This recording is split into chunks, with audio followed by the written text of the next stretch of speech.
Et dans ce grand angle, coup de projecteur sur une belle action de solidarité. La France accueille actuellement 30 jeunes nageurs ukrainiens en situation de handicap, des jeunes qui ont fui la guerre et qui sont désormais en direction des Jeux Olympiques. C'est en tout cas leur rêve. Tout cela a pu être possible, notamment grâce à un homme qui est avec nous sur ce plateau, Bachir Keroumi, président de l'association Paul Guinaud pour les aveugles et les malvoyants. Bonsoir Bachir Keroumi. Et avec nous également Camille Romain Desbosques de l'ONG Vision du Monde qui a soutenu cette initiative. Alors, avant d'en parler ensemble, on va essayer de comprendre plus en détail les contours de votre action auprès de ces jeunes sportives.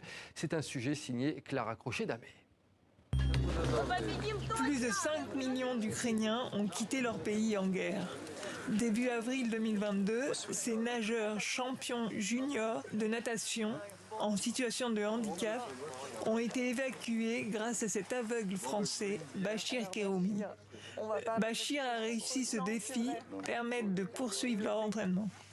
En France, pendant très longtemps, il y a eu des chapelles et on a créé des ghettos entre types de handicap. En réalité, on doit être solidaire avec toutes les personnes en situation de handicap. Oleksiy, 17 ans, a donc pu nager dans la piscine olympique de Massy. Un entraînement primordial pour lui, seul moyen pour entretenir son rêve d'une participation aux Jeux paralympiques de 2024 à Paris. Je me sens libre dans l'eau. Pas besoin des jambes pour avancer. Je décide de rejoindre Katarina qui a les mêmes symptômes qu'Oleksiy. Aurons-nous les mêmes sensations? Bonjour. Alors, est-ce que, comme moi, elle sent qu'elle est moins handicapée dans l'eau? Oui, dans l'eau, je me sens plus légère. Et si je nage vite, c'est parce que je me sens pousser des ailes dans le dos. Ces sportifs ukrainiens gardent le haut niveau grâce à l'accueil du Krebs d'Île-de-France. Les nageurs handicapés y sont accueillis comme d'autres sportifs de haut niveau. Pour remercier de cette prise en charge, le symbole de leur pays est important. Merci beaucoup. Voilà. Oleksiy, on est chez toi? Chez Oleksiy, ici, c'est une chambre pour personnes à mobilité réduite où Oleksiy n'oublie pas son père. Eh ben, écoute, Heureusement non, je n'ai perdu personne. J'espère que ça restera le cas. Mon père est mobilisé en ce moment dans l'armée. Le Krebs ne pourra plus les loger. Après juillet, l'association Paul Guinaud espère trouver très bientôt un tel lieu d'hébergement et une piscine. Bachir Keroumi, pourquoi c'était si important pour vous de venir en aide à ces athlètes ukrainiens?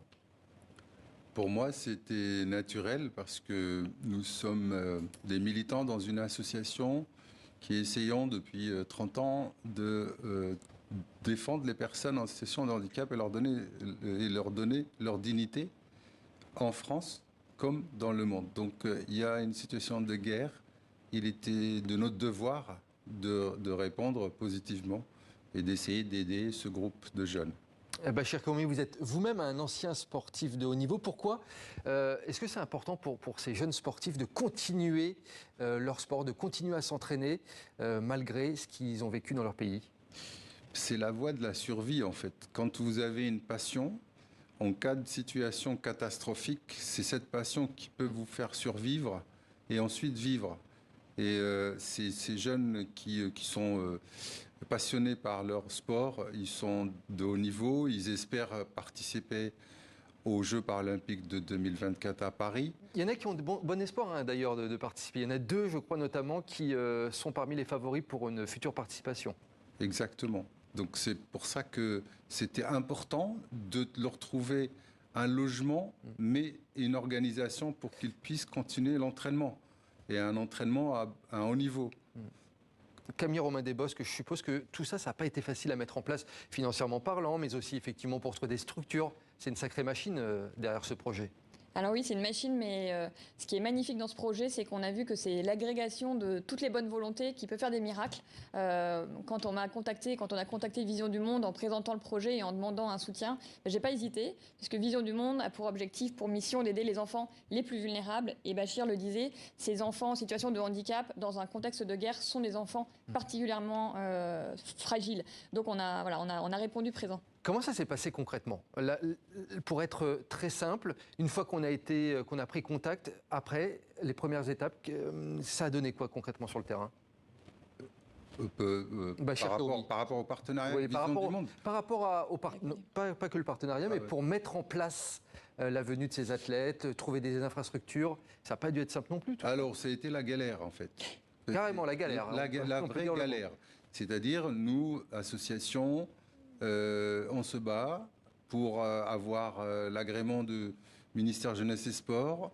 On a fini par l'avoir. Après, il fallait les faire transporter de Slovaquie jusqu'à... Ils ont mis 30 heures de train, de bus. Ça a été vraiment la galère jusqu'à vers mi-avril où on a commencé un peu à souffler parce qu'il y a eu beaucoup plus de solidarité, beaucoup plus d'associations qui nous ont aidés. Et notamment Vision du Monde, on est très reconnaissant à Vision du Monde parce que ça a été l'association qui a réagi le plus vite et le plus efficacement. Il y a aussi des structures qui vous ont aidé. Ces structures sportives, elles étaient hyper importantes dans ce projet. Il y a beaucoup de structures qui nous ont aidés, mais à chaque fois, on leur a tiré quand même les oreilles pour qu'elles puissent nous aider. Ça n'a pas été facile du tout. Parce qu'en fait, dans les médias, des fois, on dit on aide les personnes ukrainiennes, etc. Mais en réalité, sur le terrain, c'est pas du tout ça. Il faut se bagarrer, il faut jamais baisser les bras.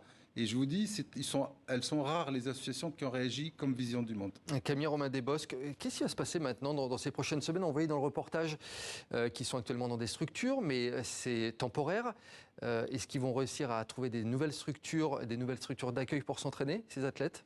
Alors là, je dirais les indicateurs sont plutôt positifs et tout le travail qui a été fait par l'association Paul Guinot commence aussi à porter des fruits, à susciter un petit peu d'intérêt. Donc là, c'est encore l'été. Donc on profite aussi de ce temps pour offrir des moments d'insouciance et de joie et de liberté à ces jeunes athlètes. Donc là, on le voit à l'écran, ils ont pu aller en Bretagne, découvrir Kerpap et ils vont pouvoir donc reprendre les entraînements. Et on l'espère, je l'espère de tout cœur qu'en 2024, oui, on pourra être fiers de voir des jeunes avec des médailles autour du cou. Oui, parce qu'il n'y a pas que le sport. Ils apprennent le français également. Effectivement, ils essayent de découvrir le pays. Dans la prochaine étape, maintenant, il va aussi y avoir la phase de reconstruction post-conflit. Ça, c'est quelque chose qui est très important pour ces jeunes athlètes également. Oui, c'est effectivement une phase essentielle. Il y a la prise en compte des enfants maintenant, mais on sait que les blessures de la guerre sont aussi des blessures psychologiques. On sait que en cas de conflit, en moyenne, c'est 22% d'une population qui subit des traumatismes après la fin du conflit. Et donc, ça fait plus d'1 million d'enfants en fait, ukrainiens, dont ces jeunes athlètes, qui sont concernés. Donc, un gros travail et un gros plaidoyer que fait Vision du Monde et qui est porté aussi par Paul Guinot, c'est de dire quid de l'après-guerre et quid de la reconstruction non seulement physique, mais des corps et des esprits, en particulier des enfants. C'est une reconstruction effectivement en parallèle sur plusieurs plans. Bachir Kéroumi, c'est prévu qu'il soit en France jusque fin octobre, ces sportifs. Que va-t-il se passer ensuite? Alors, nous, on a prévu octobre parce qu'on espère que cette guerre s'arrête. Mais si en octobre, cette guerre continue, on aimerait bien trouver du soutien pour prolonger de quelques mois. Mais on n'a aucune assurance, en fait. Ce groupe est en situation précaire, mais nous aussi, association, on est dans cette action, en situation précaire. Bachir Kéroumi, je vais vous poser une question un peu personnelle à présent. Comment vous êtes retrouvé dans ce projet, vous, en tant que Bachir Kéroumi? Alors, c'est très simple. Un ami qui est en même temps administrateur de l'association Paul Guinot, qui m'a fait part de cette action, parce que lui-même, il a travaillé en Ukraine, etc. Et donc, j'ai dit oui tout de suite, parce que pour moi, je vous dis, c'est un devoir. On ne peut pas dire... même le mot solidarité me gêne, moi. Il faudrait dire quoi comme mot? Pour moi, c'est un devoir. C'est normal. Si on ne le fait pas, c'est pas normal. Voilà, c'est ça. Est-ce que ce soir, vous avez un appel à lancer justement à des structures sportives ou autres qui nous regardent, que ce soit en France ou dans d'autres pays, justement pour accueillir d'autres jeunes sportifs ukrainiens, qu'ils soient valides ou non d'ailleurs? Je fais un appel au ministère Jeunesse et Sport, aux grands clubs sportifs comme le mien, le Racing Club de France, pour faire un effort pour accueillir des jeunes sportifs de toute discipline, pour leur permettre de continuer l'entraînement et qu'ils puissent, en 2024, être au même niveau que les autres. Camille Romain-Desbosques, est-ce que dans le même temps, vous avez des retours de ces jeunes qui ont envie également de retourner en Ukraine, maintenant retrouver le terrain des entraînements là-bas? Dans certaines régions, ça va peut-être un peu mieux. Ils vous disent quoi, ces jeunes, concrètement? Oui, alors il y a juste effectivement une contrainte aujourd'hui, c'est que les espaces pour s'entraîner ne sont plus accessibles.